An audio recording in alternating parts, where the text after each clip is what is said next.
악한 사람들과 속이는 자들은 더욱 악하여져서 속이기도 하고 속기도 하나니 하는 말씀이 지금 이 시대에 다 응하여 되어 있다는 것을 믿으시기 바랍니다. 14절에 그러나 너는 배우고 확신한 일에 거하라 그랬습니다.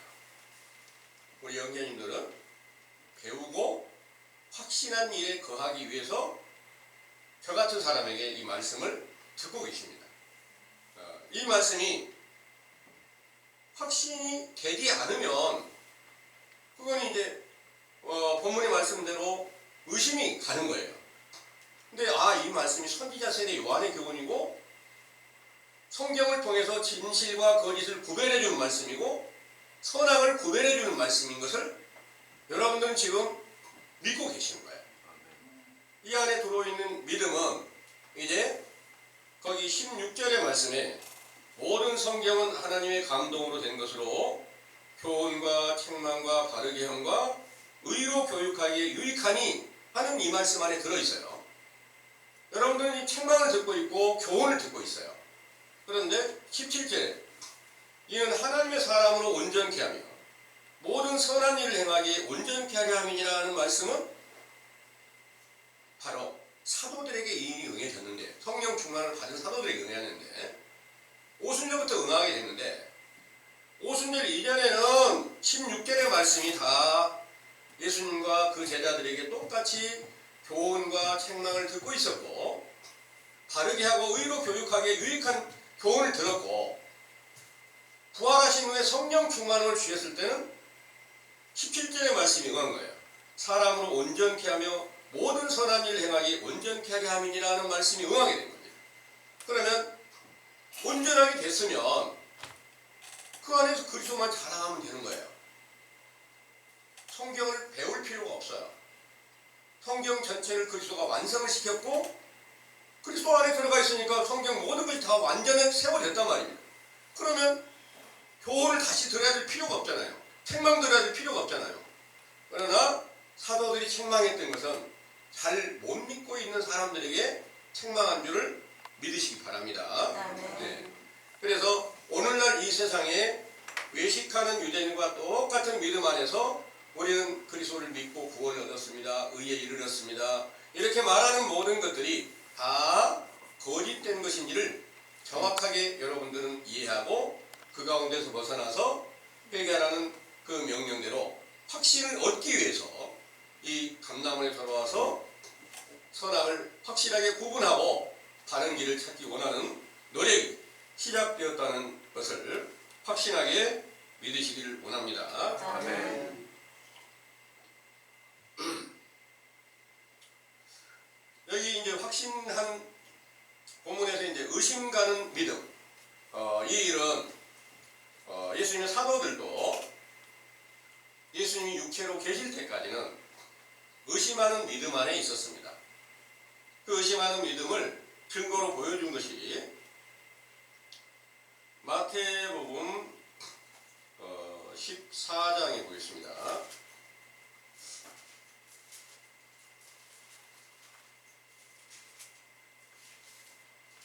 마태복음 14장 21절에서 22절에서 33절까지를 보겠습니다.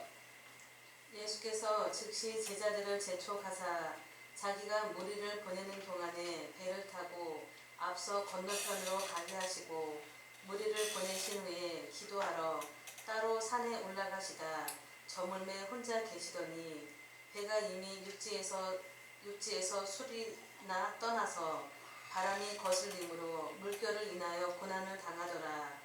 밤 사경에 예수께서 바다 위로 걸어서 제자들에게 오시니 제자들이 그 바다 위로 걸어오심을 보고 놀라 유령이라 하며 무서워하여 소리 지르거늘 예수께서 즉시 일러 가라사대 안심하라 내니 두려워 말라.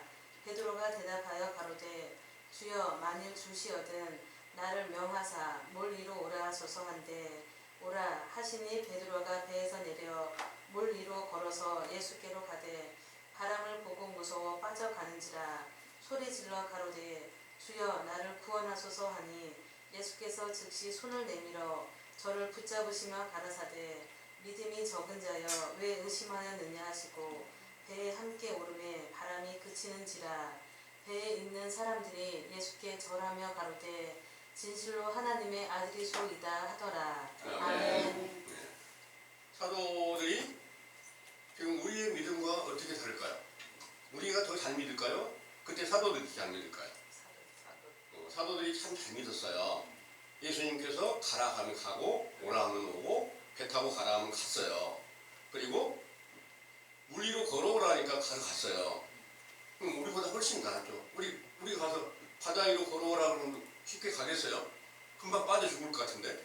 네, 당연히 우리와 확실하게 다른 믿음을 가지고 있습니다. 그런데 이 믿음은 의심하는 믿음이었다 이런 내용입니다. 예수님이 육체로 계실 때까지 제자들도 전부 다 의심하고 있다. 부활하셨는데도 부활하셔서 나타났을 때도 너희가 어찌하여 의심하느냐 이렇게 말씀하시거든요. 누가복음 24장 38절을 한번 보겠습니다.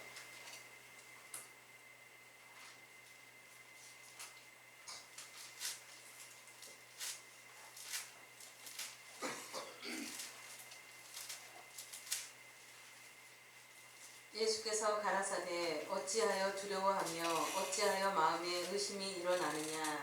아멘. 아멘. 예수님이 이때 이제 부활하셔가지고 제자들에게 나타나셨어요.